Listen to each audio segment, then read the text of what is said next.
So if you want to sync settings, let's see, I think it's under File. No, wait, where's Preferences? Here we go. Sorry, it's under Edit, Preferences, General, or it said Control K, so maybe Command K on a Mac.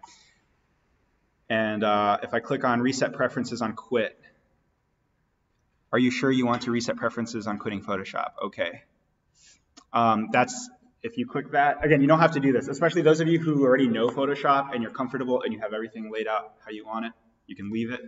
But I'm going to click that, I'm going to click OK, and then I'm going to restart my Photoshop. I'm literally just going to close it and open it again. Again, this is just so that we all see the same dialog, the same settings. There's like default settings for the tools. Again, don't feel obliged to do that. That's completely optional. If you haven't used Photoshop much, chances are you already have it at default anyway. So, all right. So you may see something like this. Actually, I'm sorry. I should have mentioned this first. So that email I sent you guys, again, you don't have to do this, but if you want to follow along and like do what I do, if you want to download this JPEG that I created of my orthographic, you could do that. If anyone was kind of like heads up and has their orthographic already scanned in their computer, great. I guess, sorry, I probably should have encouraged that to happen by email. Just thinking about that now. But yeah, if you want to follow along, grab this. If you don't want to, or you want to just kind of, like, I can show you things along the way that you can like mock it up as we do it. Okay. So I'll show you some basics while people download that. I have a file here that you guys don't have, but I just want to show you some simple things for when you scan in a drawing. So let's say you scan in your drawing and it's like kind of smudgy like this, right? And you got this like paper edge, some basic things you can do. I mean, maybe I'm getting ahead of myself, but I'm just going to jump right in. Some basic things you can do to fix some of these is under Image and Adjustments, there's a lot of settings that you can do here to modify the image as a whole. But I guess, yeah, I am getting ahead of myself. So over here on the right, this is where your layers are. If you have something open, or if you want to go, again, if you want to follow along, you can just like File New and make a new document. Just for now, just hit Create, whatever pops up. But on the right here where it says Background, if you scroll down here, below where it says background, again, everyone should see this if you reset your settings or if you have it set to default. There should be like a little tab here. If you click on it, you should see something that appears that says Layer 1. Does everyone see that? So if I like grab my brush tool here and just mess around with it, I am drawing on Layer 1. If I click the eyeball to the left of it, it hides that. If I click this same page again, you should see Layer 2. If I go to my color up here on the right and just pick something red, make a beautiful drawing. If I turn that off, that's only on Layer 2. If I turn the first one off, that's Layer 1. If I turn background off, you see a checkerboard. That's Photoshop's kind of shorthand for transparent, like anything that you see behind it. So the basics of layers. So layers is really what makes Photoshop powerful. And as far as I know, I guess I don't know if they were the first to do it. The way to think of it is like stacks of paper above each other. Always, the layer above, so Layer 2 is on top of Layer 1. If I click on Layer 1 and drag it above Layer 2, you'll see the black pen comes to the foreground. I'll make it a little more obvious here. So if I drag it back underneath, you're going to see the red is going to pop in front of the black. Do you guys see that? Is this like super basic, like too basic? Okay, everyone's at different levels, that's fine. So yeah, layers. That's like one of the most like basic important things of Photoshop. So here, what I'm going to do, so this is a scan. You can see it's part of the background. You can unlock the background by double clicking on that lock, or maybe it's a single click, I don't know. But once I have it, once I click on that lock, it goes to Layer 0. And again, I'm sorry you guys don't have this file. I'm just going to click in. If I hold down Alt and on a Mac, I'm going to assume that it's Option. Thank you. If you click on Option, hold down Option and click on a layer and drag it, it copies that layer. So what I'm doing is I'm copying my watch layer so that if I muck it up with my settings, I can always revert back to the original. That's the other nice thing with Photoshop is like you can create duplicates so that you always keep the original. That way you can always revert back or go back to something if you do a change you're not happy with. This might get a little confusing. You can also, all of these settings I showed you up here, this image adjustments, they're also down here. If you click on this half moon shape, so again, the page creates a new layer, this like circle, like almost yin yang kind of icon brings up settings here. So Photoshop's a very deep program. There's a million different ways to do things, right? So what I just did, if I undo that, is I went down to this half moon and I went to levels. And what this does is creates an adjustment layer. So this is like a filter. So imagine it's like if I use my analogy of my stack of paper, it's like I'm grabbing a transparent piece. Let's say I grab a transparent yellow piece and put it over my page. It says everything below here, make it tinted yellow. There's an option to do that. Right now what I'm doing is I'm grabbing a magic transparency that says, hey, anything that's like kind of light gray, it's basically, I'm playing with contrast. Anything that's light gray, I want to blow it out. So if I drag, so this adjusts the whites, this arrow here, this adjusts the blacks. So if I drag the black way up, you're going to see my ink get really dark. Do you guys see that? You see the tooth of the paper. If I grab the whites and I blow it way out, eventually I'm going to make everything disappear. Because I'm saying, hey, you know what? Take all the whites and just like tune it way up. I'm sure there's a more technical way to explain what's going on, but that's that's how it works in my brain. Okay, so basically, if you got smudges, this is one way you can, just by dragging this down a bit, you can see it makes it all pretty. It makes all those smudges disappear. If I want to like bring the blacks up a little bit, this is like a really fine tuning of contrast. It's a little bit smarter than brightness contrast levels. This adjusts the mid levels and can like favor one way or the other. But anyway, that's a quick way to play with smudges. All right, the question then becomes, all right, now that I've given you guys this power, can you use it for Project 4? I think, you know, where I lie on photoshopping for Project 4, my strongest encouragement is to use it as little as possible. I see Photoshop as a crutch. Technically, this class doesn't get into Photoshop, so technically you guys shouldn't be using it at all.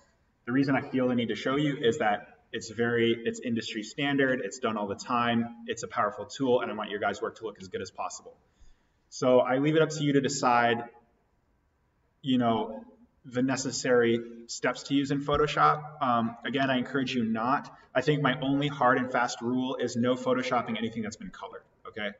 So you can use Photoshop up until you have your line work, you can print it out and then use that to color it. I'll give you advice as to like how I would use it in this class. And again, I'm going to encourage that. So ideally, what does that mean for this? Ideally, you have learned in this class not to smudge. Ideally, you've learned how to keep a light underlay, and I encourage you to stick with that. No matter what, I want originals turned in with this project. Are there any questions on that? All right, cool. Any questions on this levels trick? It's really simple. It's one command. Again, it's also, so I could also apply it directly to the layer if I just go to image, adjustment, levels. You can see here on a PC it's Control L, so I'm going to guess it's Command L on a Mac. And I can do the same thing. The difference is that this does it directly to this layer. It's no longer it's no longer like a transparency over my stack of pages. It permanently applies it to the page that I'm editing. Okay. Assuming there's no questions, I'm going to go ahead. So hopefully everyone has this downloaded now. Let's open this up. So file open. For those of you that don't have it downloaded or feeling lazy or have their own, I want to show you one last thing when you go to File, New Document. This is incredibly important for Photoshop. And I will take off points for this, so everyone pay attention. When you scan, you need to have good resolution. If I see your line work is pixelated, especially because Photoshop is kind of like beyond this class, and technically I should be forcing you guys to do analog and learn that and not use a crutch. If I see like mistakes in the crutch, I will take off points. So resolution is incredibly important to be aware of whenever you work digitally. Does anyone want to tell me what resolution is?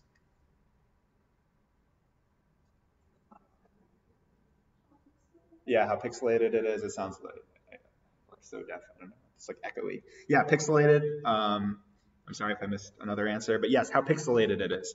So being 2018, I'm sure you all know this, images on computers and TVs are made up of lots of little dots of light. The more little dots of light there are, the better the image looks. Okay, so if you want to think of like Pong back in the day, right, one of the first video games, there's like, it's the paddles of the little ball. That little ball is like about a pixel big probably from back in the day. It's like a square. It doesn't actually look like a ball. There's no rendering to it. That's like really low fidelity, so large pixel. The more pixels that you have, the more dots of point that you have squeezed into a space, the more higher fidelity the image is going to look. Let's see if I can just quickly show this to you. So if I go to here, image, image size. This here tells me the resolution, and actually I'm realizing I scanned this at a low resolution. So if you're scanning your images in, try and look for a setting. So I don't have a scanner set up to this. Let's see, but I go File, Import. This is how I do it at home when I have my scanner attached, is File, Import, WIA support. I have no idea what that stands for. And it pops up a dialog, and now I'll be honest, I'm forgetting now whether that dialog is based on your scanner or on Photoshop. But somewhere in that dialog, there should be something that says custom settings. Baseline, like rule of thumb for resolution is you want about 200 pixels per inch. But the ideal like standard is 300 when it comes to printing. Anything below 200, chances are you might start to get pixels. So meaning to say, like if I zoom, this one's 150. I'm going to save this as a copy. And I'm just going to like blow it way out. So image size. If I change this, so 72 is default for like screen pixels, which chances are if you don't play with your settings, that's what's going to default. That's what it's going to default when you pull it in. Do you see this? That loss of data there? That's pixelation. That is basically, you're telling the image to, how do I put this? So the image, the JPEG image is a file that has memory to it. So it remembers where all the dots are to make the image. So in this instance, it essentially has white dots and black dots. There's also gray dots in between.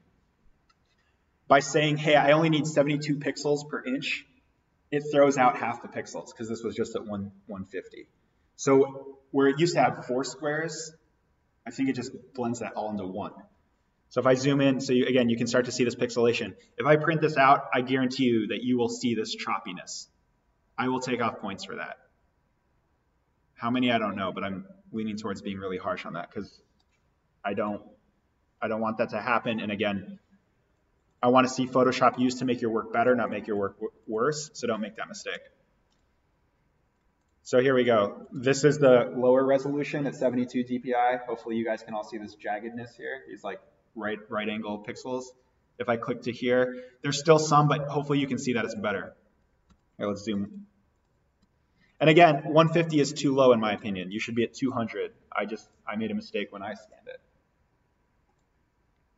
Right, can everyone see that difference? Okay, beating you guys over the head. So when you scan it, make sure it's 200 dpi. You can't change it later. Right now I can't go here and I can't say image image size and be like, oh, Noah said this should be 300 ideally. Let me switch it to 300. Doesn't work that way. You can never add pixels to it. Like, it looks better, but I guarantee you it does not work that way. If you scan it at 72 and switch it to 300, what it does, here, I mean, let's try it now. Let's try it with this one. I mean, it might make it, I don't know, may make it a little better, but let's zoom out and see. It needs to grab that data from the beginning. Wow, that's actually, it's squiggly. Don't do that. Just scan it in properly from the beginning. Like here, you know where it's most evident is here. Like that.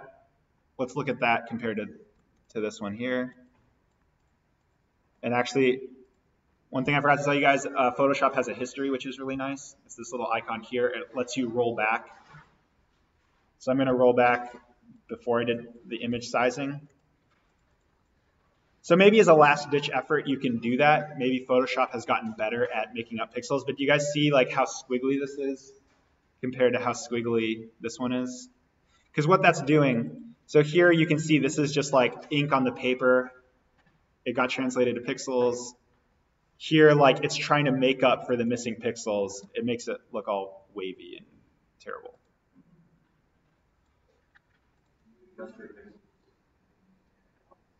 Yes, on the scanner. You want to bring it in at 200 pixels minimum. Now, the reason why there's different pixels, again, is memory size, file size, and workflow. So like a 72, the term is DPI, dots per inch. 72 DPI is going to work a lot faster, be more fluid. Again, most internet images are 72 DPI. That's so that the web page loads quicker. 300 DPI is going to be sluggish, but it's good for printing and high fidelity photos. So that's probably like the most, honestly, if you have one takeaway from today, DPI is really important. Don't forget about that. Any questions on anything?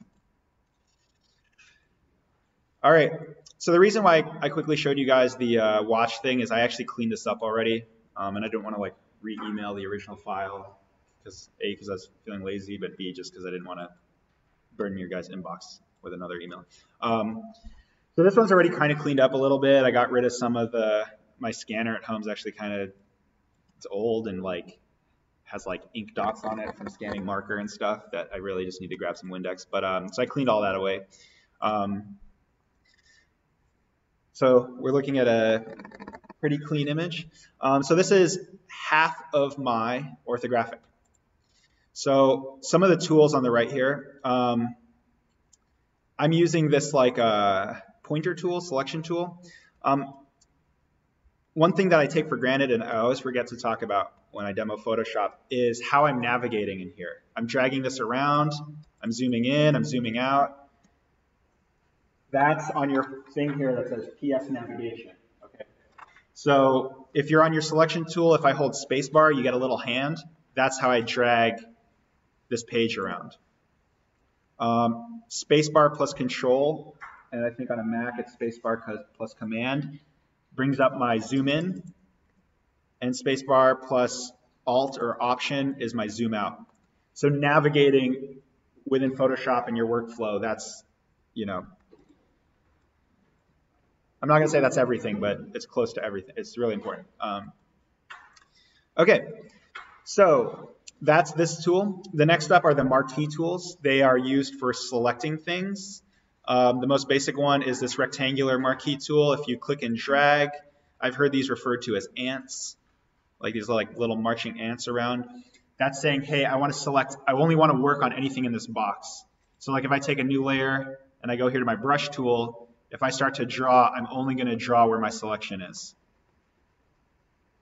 right? And again, I did that on a new layer so that I don't ruin my beautiful drawing below. If you click and hold on the marquee tool, you'll see there's other options. Elliptical marquee tool. I have never used single row, single column. I have no idea what that does. Maybe I should play with that. I'll use this one a lot. So under the marquee tool is the lasso tool. This allows you to draw a selection around something. You can like freehand that. The tool that I use the most is the polygonal lasso tool. What that does is it makes straight lines where you click and select. I'll often do this when I'm editing. I'll zoom way in.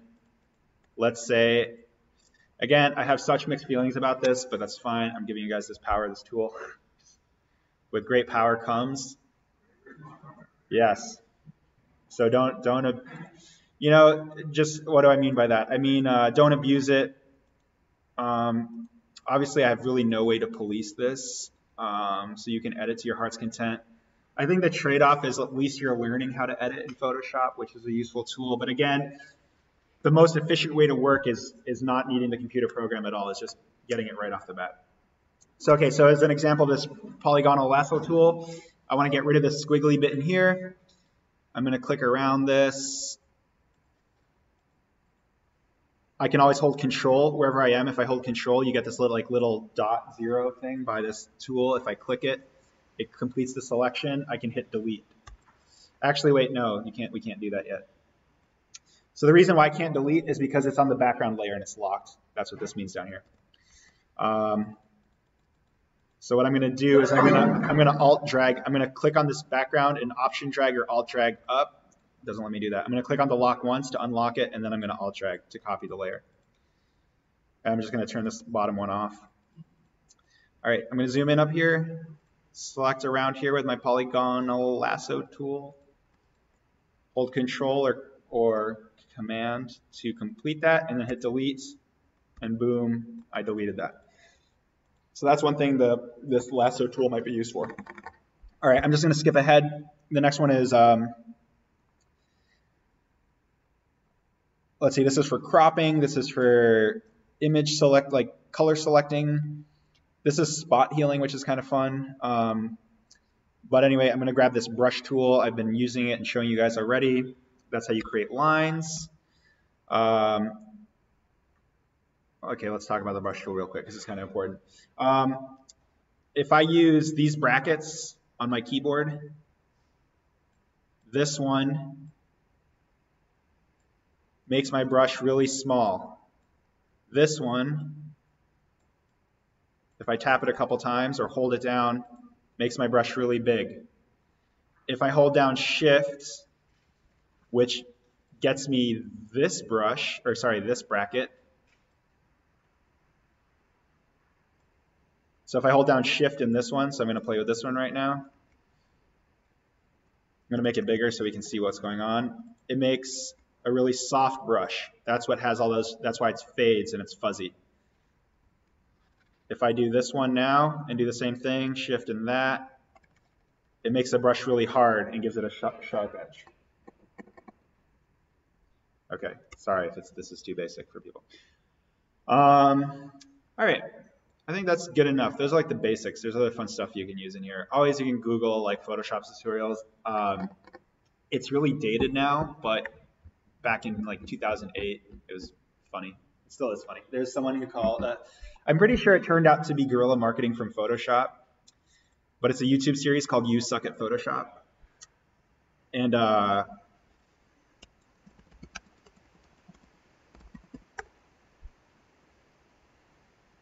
yeah, I guess there's 30 videos. If you want to, like,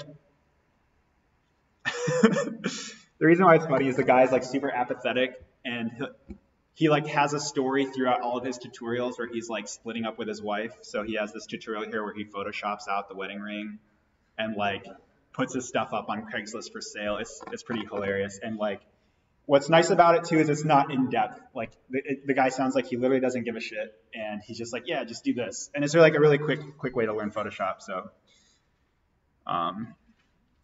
maybe if we have time later, we can watch one of those. Anyway, okay. So you guys have the power to figure it out yourself. Okay, so what do we need to do this? I realize I've been talking a lot.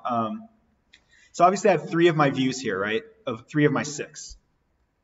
I can use my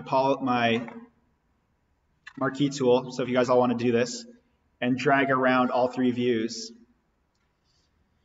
Sorry, one tool I did not show you is under the polygonal lasso tool. Or again, a little lasso tool, there's like a brush with dots. If you click and hold down on that, there's a magic wand tool, which is really nice for selecting. So again, if you guys have this marquee, these marching ants around all the images, If you take now the magic wand tool and go in here and hold down Option or Alt, you should see a magic wand with a minus sign. If you see that, click on it. What that just did is it deselected all the way down to wherever it saw a hard line. So hopefully you guys have something that looks like there's like marching ants around in here. What we did is we selected all the white space, deselected, got rid of the white space in our selection, and now we only have the line work. If I zoom in, there is going to be some white within here.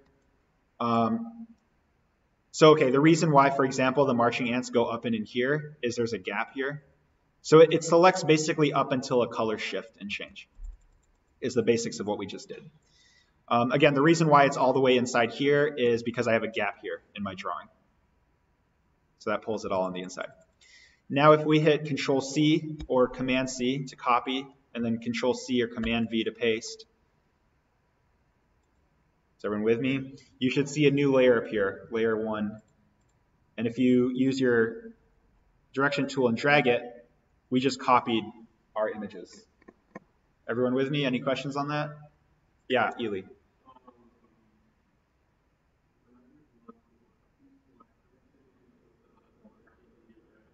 Yeah.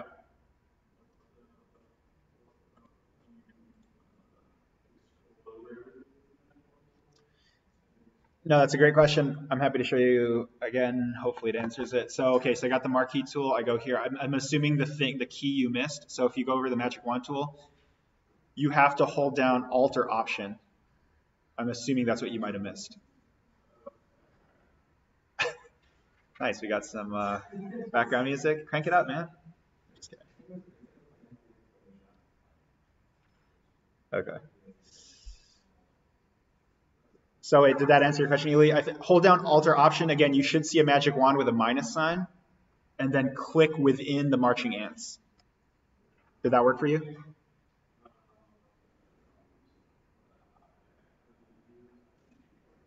Okay. Okay, I'm happy to one-on-one later. Here's another thing you can do. Honestly, Ely, if you're getting this stage, you got this stage. You can literally copy and paste with this stage too. It's not a big deal. So okay, let's say you guys are having problems. You can just like marquee tool, Control-C, Control-V, Command-C, Command-V. The only difference is now we have some white space in here. Not the end of the world. I can show you guys how to fix that later. So basically what my goal is that we have our images doubled now. Oops, we don't want to drag that one. All right, so now what I can do is I can drag this over. This like pink thing, it's like smart spacing. I don't know what it's locking in on. I'll be honest right now. I'm not entirely sure. Anyway, so I'm just like judging this by eye. So right now, again, I'm not really focused on these images on the right. Right now, I want to get this like left view. And because I know my object left and right are identical, what I can now do, so now I'm on this new layer. And now that's the other thing. You see how these layers are highlighted? You want to make sure you're highlighting the layer you're working on. So right now I want to work on this new layer I created. So I'm going to encourage everyone to drag this new layer that we pasted over to the right and kind of align it so that this view looks like it's kind of close in spacing. We don't need to worry too much about it yet because I'll fuss with it. Well, we're going to fuss with it a little bit more. So once you have it over to the right, use the same marquee selection tool, rectangular marquee tool, and select this like side view. And again, make sure you're on the right layer. Make sure you can turn this on and off, and the view should disappear, the one you're working on. And once you have that selected and you're on the right layer, go to Edit, Transform, and Flip Horizontal. So I'm going to slow that up because there's just like a lot of steps. Select the right view, make sure you're on the right layer, Edit. You can? Where? On here? Nice. All right. This is great. Anyone has suggestions, feel free to shout them out. We can all learn from each other. Great suggestion, Diana. So if it's less confusing, right-click on it. Or if you have you're on a PC though. I'm assuming Command-click on a Mac and go to, well, no, wait. What do you do here? Free transform?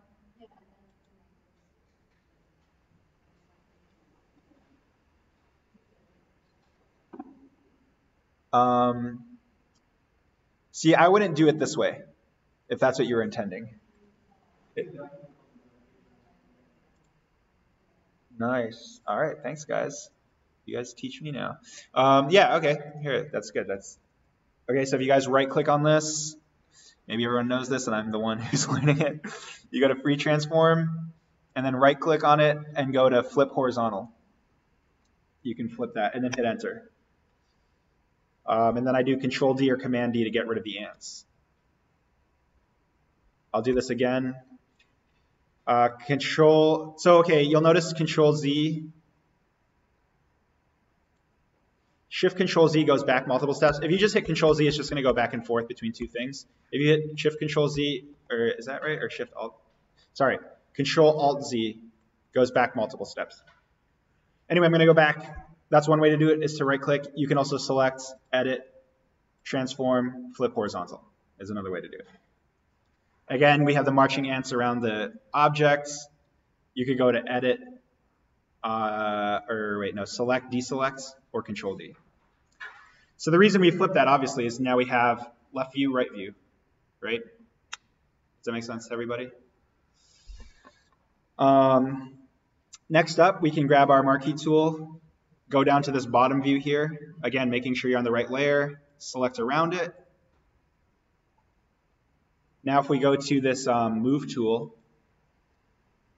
you should see that when you hover over this within the marching ants, you get like a scissor tool. I can click now and drag this and move it above my orthographic. And again, Control D gets rid of that. So now we have an orthographic that's looking pretty close to correct. Obviously, we have two front views and two bottom views. The way that I would fix that is with the polygonal, the way that I personally would fix that is the polygonal lasso tool. It's like a tongue twister for me.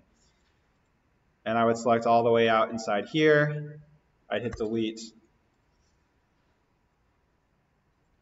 You can always add to your selection by holding Shift.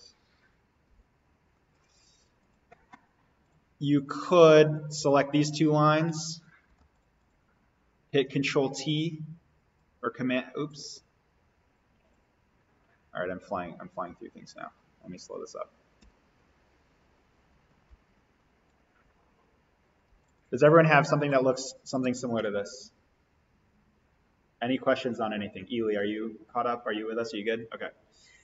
For those of you that, AKA Ely, you know, not to name names or call people out. If you have a white background of this, you can always go here and go to, there's this little drop-down menu that says normal. If you swap this to multiply, again, I'm sure there's a technical explanation for this that maybe one of you knows, so if you want to throw it out, that's cool. But what that does, switching a layer setting to multiply means that anything that's white is now transparent. Anything that's gray is like 50%, anything that's black is like 100% in terms of opacity. So to give you guys a quick demo of that, if I draw red behind here, you'll see that it bleeds through the image. You see that? If I switch this multiply back to normal, it gets rid of the red. Go back to multiply, it lets it bleed through. This is really useful for rendering. You'll learn this sophomore year if you go into ID.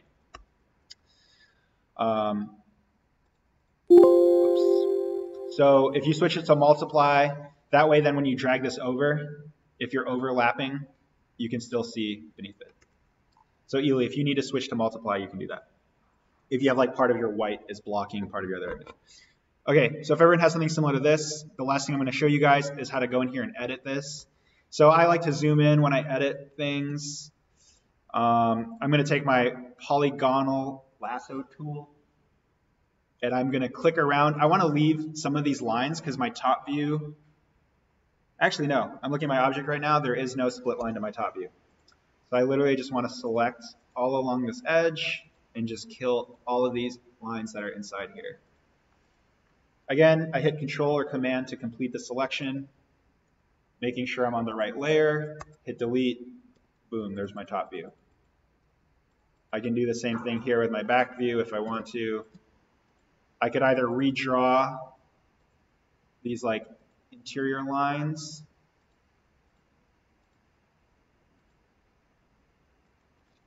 Select that, hit delete, or I can like try and creatively select around them.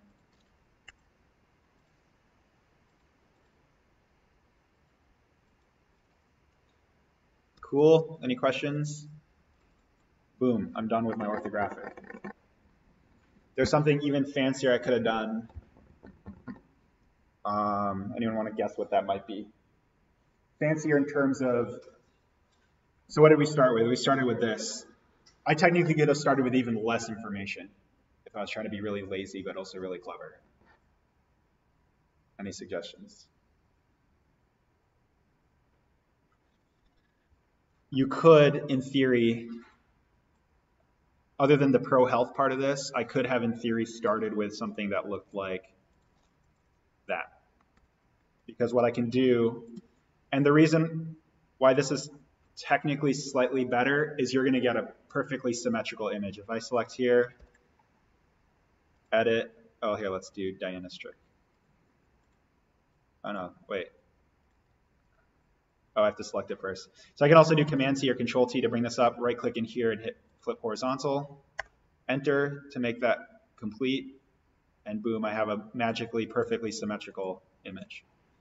So if in your orthographic, and again, I'm so torn showing you guys this. I reason that I want your guys' work to look better. I want to give you guys the tools to make it look better. So that's my justification.